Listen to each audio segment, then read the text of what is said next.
Israel understands war better perhaps than any other country. It's been fighting one since its creation in 1948.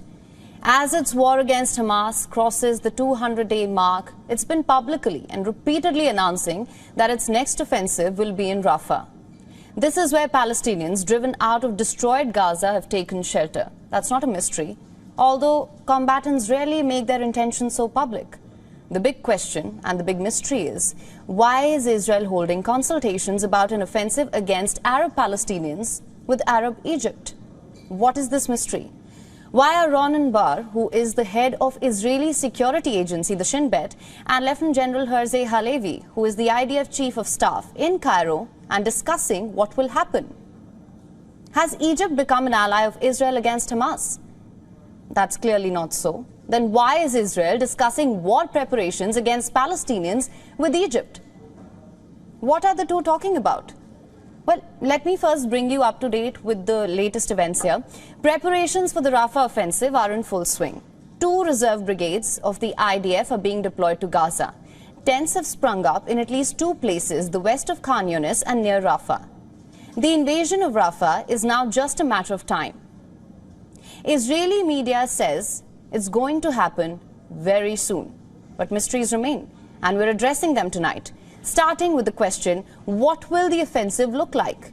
IDF has said that the reserve brigades that are being deployed to Gaza have practiced battle technique and learned the main insights and lessons from fighting and maneuvering in the Gaza Strip so far. Basically, what we're staring at is a full-voltage, deadly urban warfare. Just look at where Rafah is. It's in the south of the Gaza Strip. To its north is Khan Yunis. To its south is Egypt. The north, Sinai Governorate, if I must be more specific here. Rafah shares a border with Egypt. Rafah is also the only city in Gaza that the Israeli military has not entered. Why then does Israel want to go in now? What is the point of the Rafah offensive? Israel claims Hamas is camping in Rafah. The IDF claims there are 4 Hamas battalions in Rafah. Of course, there is no way to verify this claim, but I will tell you what's verified and what's true. Over 1 million Palestinians are sheltering in Rafah. They are living in camps in Rafah, not voluntarily. Israeli military made these Palestinians move to Rafah when the war began. The IDF dropped pamphlets in northern Gaza asking people to leave, to move to south. The north wasn't safe anymore, they were told. It would be bombed. So these Palestinians packed what they could and walked to Rafah with young children and aging parents. These people became refugees in Rafah. Now Israel wants them to move back. It says Rafah is not safe anymore because it will be invaded and raided. Where will these people go? Their homes in the north have been reduced to rubble, which brings me back to the question, where will the Palestinians living in Rafah go? Israel has reportedly bought 40,000 tents, but how will they accommodate 1 million plus people? Also, where is the guarantee that these tents won't be caught in the crossfire? Here's what we know so far about the Rafah offensive. First, civilians will be moved to Khan Yunis and the coastal area of Al-Mawasi. 2, Israeli troops would reportedly enter Rafah in stages. 3, the operation would be gradual. The IDF would be going neighborhood by neighborhood. Israel is not looking at an all-out offensive. At least that is the plan. American media reports say the IDF presented to the US Department of Defense in a Microsoft PowerPoint presentation. That was the plan. 4, reports quoting Egyptian officials say the fighting may last about 6 weeks.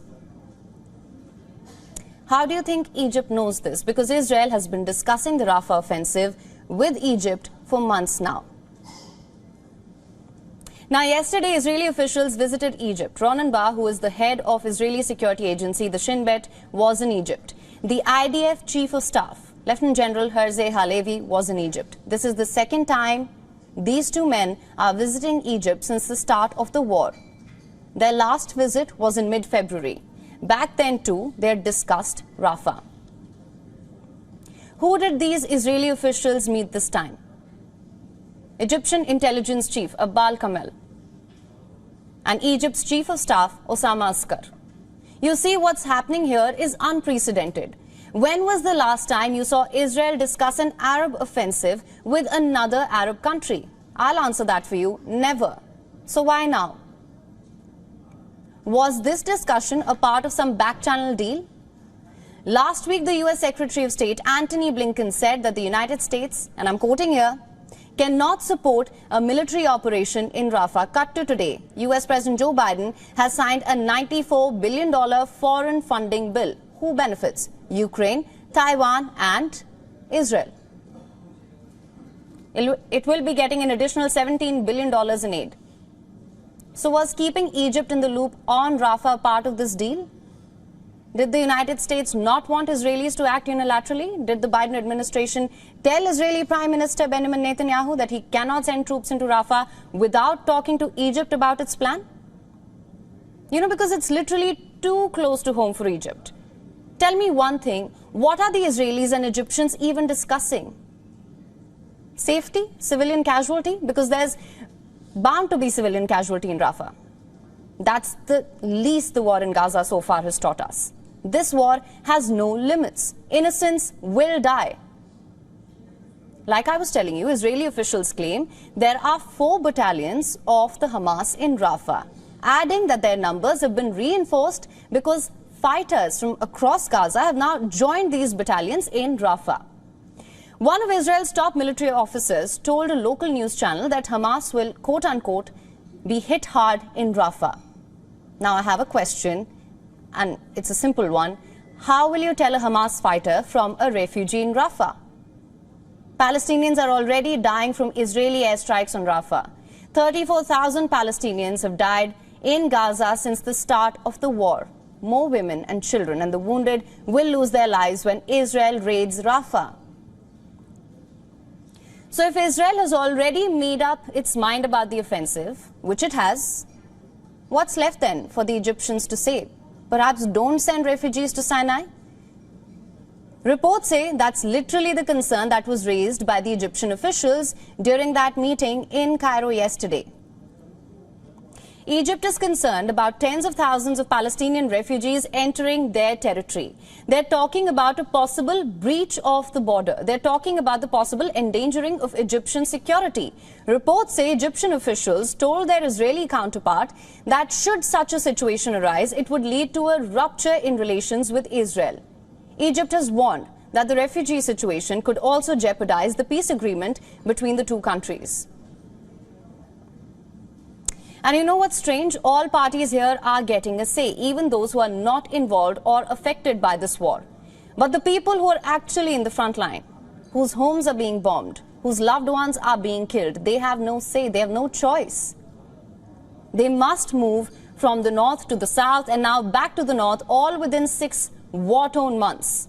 Also, no one is guaranteeing their safety. Just FYI, fighting has renewed in parts of northern Gaza. So that's an overview of the strange mystery of the Rafah offensive. What is Hamas saying in all of this? One of its top leaders, Khalil al-Hayya, said that Hamas is ready to lay down. In return, an independent Palestinian state must be established along pre-1967 borders. In short, Hamas is demanding that the two-state solution be implemented. Is Israel interested? Currently, its focus is Rafah. Japan is witnessing renewed effort to bring back a poignant tradition. It's the Haiku parties, not just any Haiku party, but those especially for death row inmates in Japan. Let me explain.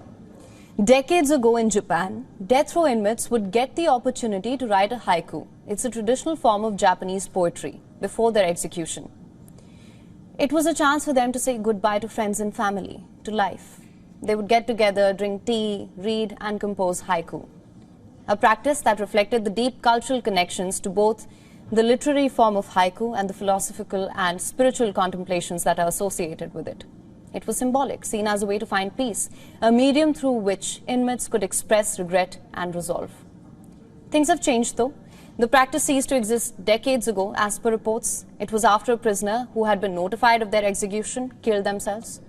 At least that is what the Ministry of Justice says. But for abolitionists, there is something else at play. You see, Japan and the United States are the only advanced industrialized democracies which execute convicted murderers. For decades now, the inmates are only informed of their execution mere hours before it is scheduled to be carried out, giving them no time to meet with friends or family. Earlier, they would be notified at least 2 days prior. The death penalty, it's a controversial topic. Many believe this new practice was brought in to avoid public scrutiny, to avoid last-minute appeals. Prisoners on an average spend 14 years on death row, and every day they wake up not knowing if it will be their last. That kind of stress, it's enough to drive some inmates insane. The opaque nature of this practice, which has emerged as its most notorious feature, is now being challenged. Inmates, lawyers, rights groups are trying to bring back the haiku parties, these short poems traditionally consisting of 17 syllables, arranged in a 3-line format of 575. That's the number of syllables. Are a testament to the power of simplicity and depth.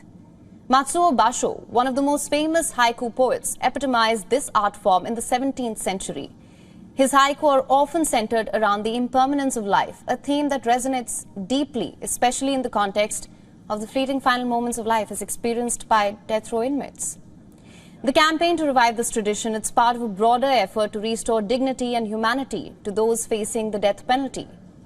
Advocates argue that such practices offer a crucial emotional outlet and a chance for introspection, which can be therapeutic and provide a sense of closure for the inmates, their families, and society at large.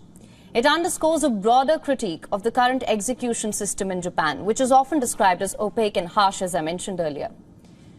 The push to restore this tradition is not just about the act of writing a haiku. It's about advocating for changes that would allow death row inmates to have more humane treatment in their final hours. This campaign has become the focal point for broader efforts to reform the penal and justice systems. Haiku have become a symbol for a broader effort. Perhaps we should attempt to end this story with one. Old rights left to wilt. Ink strokes bring new waves of change. Dignity in death. Where is the Panchen Lama? What has China done to him? We must ask these questions. Look at the calendar. It's the 25th of April, 2024. It's the Panchen Lama's birthday. He turns 35 today. It's supposed to be a day of celebration, except it's not. Do you know why? Because the Panchen Lama is missing. He's been missing for 29 years.